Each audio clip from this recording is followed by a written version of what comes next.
Hey everyone, today I'm going to be showing you guys how to get out of bronze and hopefully climb to at least silver rating. I'm not going to guarantee that you're going to get good rentals for your power to go into silver, and I don't recommend going into silver yet.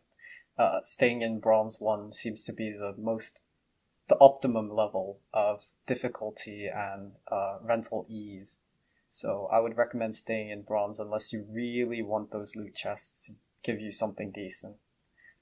Anyway, I'm going to be showing you strategy, Alric, magic, water. A lot of people know this. They're going to be going this comp with like Medusa, Ice Pixie, Enchanted Pixie, Elven, Mystic. You're going to be dealing 8 damage per turn, but there's a big flaw where these guys only have 3, 1, 1, 3 health. They're going to get knocked out real quick by like Serpentine Spy, Parasitic Growth, Kobold Miner, Elven Cutthroat, these opportunity sneaks. Pit Ogre can tank if Serpentine Spy goes first and hits Enchanted Pixie. If Enchanted Pixie is positioned wrongly, you should be putting Ice Pixie in front every single time. No question about it.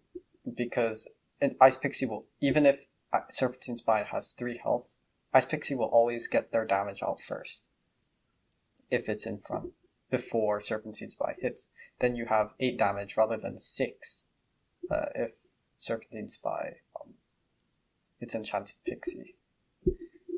And then you have Pit Ogre. This tanks 6 damage for the next turn. And then you compare this with Melric, dealing tons of damage, eventually sweeping the entire water team. And then Pyre. This just enables Serpentine Spy to go before Ice Pixie every single time. And you have Fire Elemental, Spark Pixies. These are fast.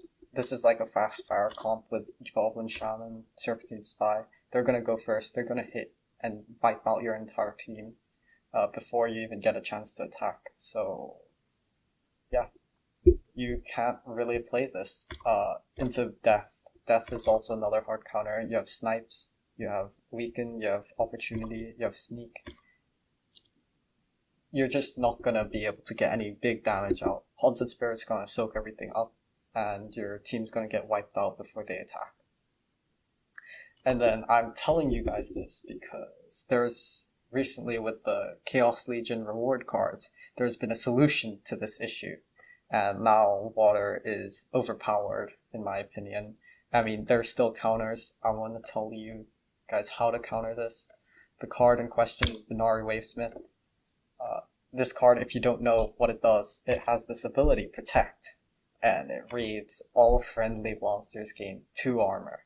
So now they're not going to be able to sweep your front line, your back line. They can't kill you before you kill them. You'll just demolish their front liner before their backliners have a chance to get through that armor and start hitting you. So first turn, they're not going to deal any damage. This is awesome, super cheap rental. You can usually snipe it for around 1.2, 1.3, but if you can't, paying the premium of 2 DEC, 2 DEC is about 3 or 4 games in Bronze 3 if you have like abysmal ECR, energy capture rate, which is how much DECs you earn per match. Bronze 2, you're gonna make this in like 2 games. Bronze 1, you'll make like double this in 1 game. Maybe even 3 times as much. And this will perform very well. Big counters to it: Wizard of Eastwood, Failed Summoner, Unicorn Mustang.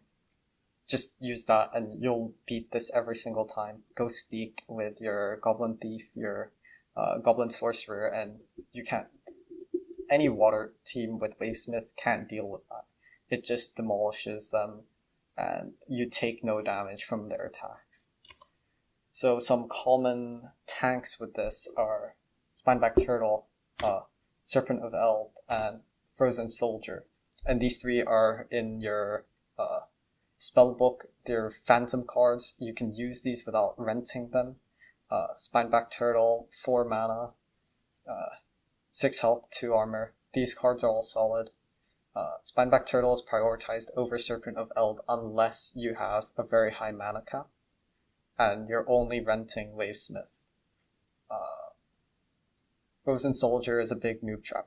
Do not use Frozen Soldier. If they ever go magic, you're just screwed. You can't do anything. They will kill that and kill you faster than you kill them. And this just makes it completely one-sided if you happen to use Frozen Soldier.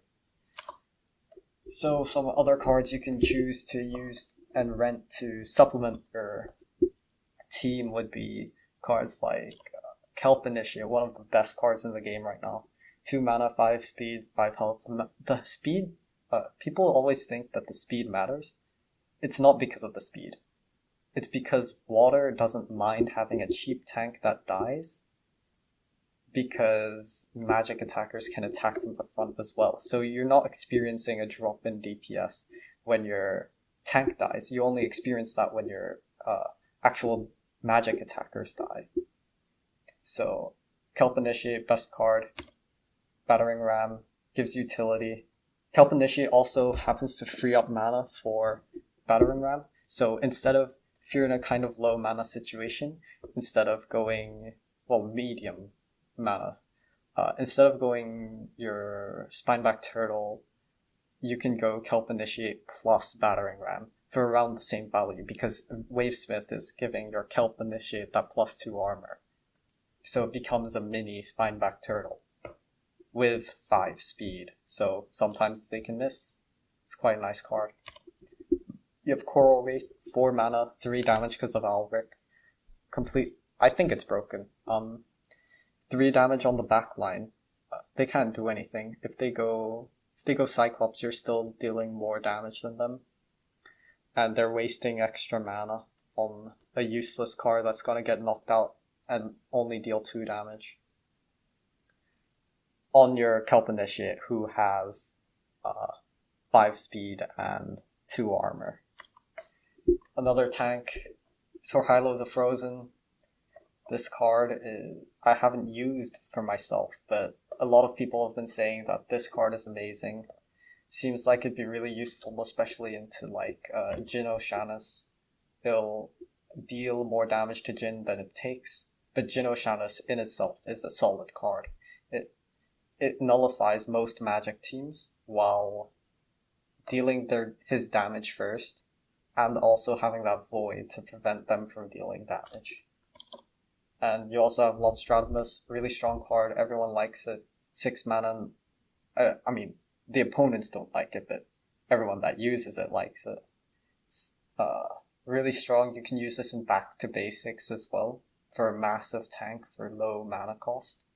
Gets 2 magic damage because of Alric, 9 health, shield reduce it, halves enemy damage, enemy physical damage, so melees and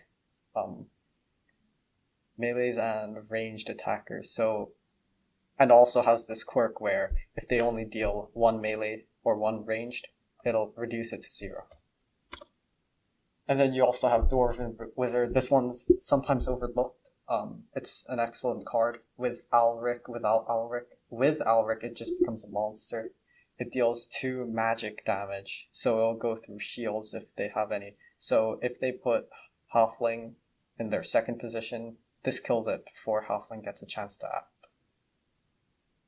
And then some other options, I think Sea Monster with this comp, by itself, in general, with Bordus maybe, it's a really strong card.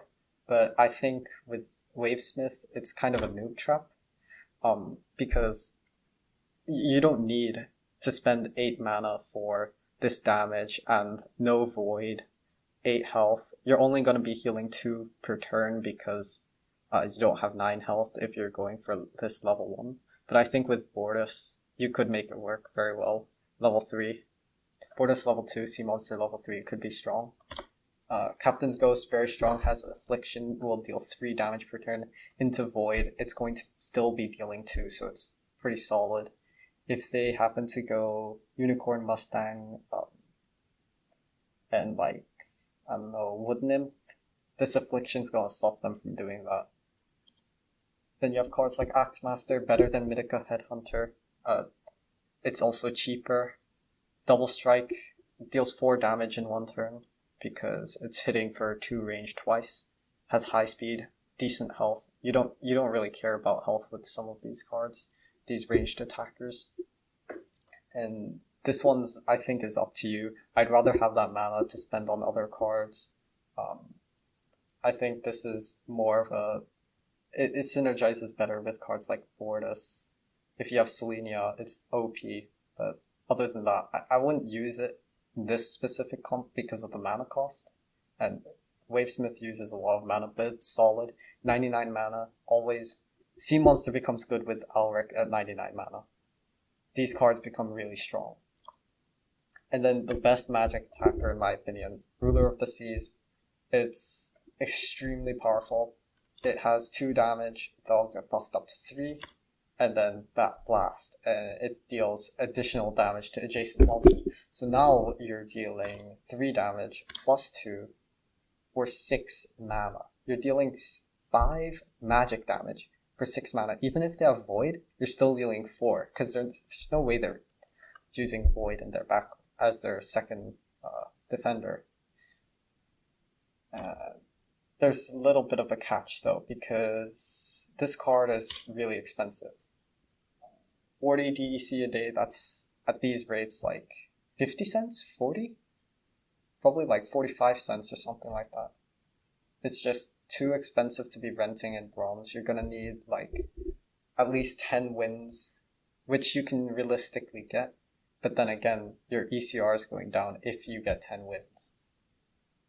So I would not recommend this card for everybody unless maybe you're going for ladder, you want to play for that leaderboard. Maybe get some of the higher leaderboard ratings with like 2k, 3k DEC. But other than that, I don't think this card is worth it. Just having the Wavesmith is going to be enough to propel you and have you start building your collection, preparing for Chaos Legion with the new set where we're going to get new cards, hopefully for a lot cheaper than they currently are. You can start building up your collection, preparing for silver. Don't actually go into silver unless you know you can handle it. It's just very difficult because in silver, it's all the players that already know how to get out of bronze. So they're not going to be those bronzies you're stomping with Wavesmith. So you can't abuse a strategy like this. In those higher ranks, you have to get, I think at least, you have to get higher level cards or more expensive cards to compete there and to actually earn DEC. I would say to prioritize win rate in a lower league than to move up to a league you're not ready for. So, in my opinion, I'm going to show some of my final ratings. So, the win rate in bronze is really amazing. However, there's one big counter being Eastwood, Failed Summoner, and Unicorn Mustang. If the enemy knows you're going this and you don't counter back, then you're just going to get obliterated. Because there's nothing Wavesmith can do to Eastwood, Unicorn Mustang. Cost effectiveness, one of the cheapest combos in the game, does super well. For only 2 DEC, you're getting crazy amount of wins. You can easily get like a 20 win streak. Then you'll get even more DEC from the win rate buff. Fun factor is 3 because it gets boring. Overall 4 because it is just a solid team comp. The only way you're going to get countered is if they know it's coming. Even if they know that it's coming. If you know they know, then you can just counter it with Living Lava, Malric. Just huge amounts of physical damage to overwhelm them. If they go sneak, you can pop in like something in the back to just like lock it. So yeah, thanks for watching. If you have any comments, questions, concerns, other team comps, other combos, anything you want me to review, you can just put it in the comments and I'll look through it. Or you can come over to the Splinterlands Discord. I'm pretty active there. discuss strategies there. I'll put the link to the Discord in the description. And I'm going to be starting streaming in November, so look out for that. I'm super excited to do it. I can't wait to make more videos, stream a little bit. Not gonna reveal my face yet. So yeah, just keep an eye out for that. Subscribe, like, do all that stuff. Alright, see you then.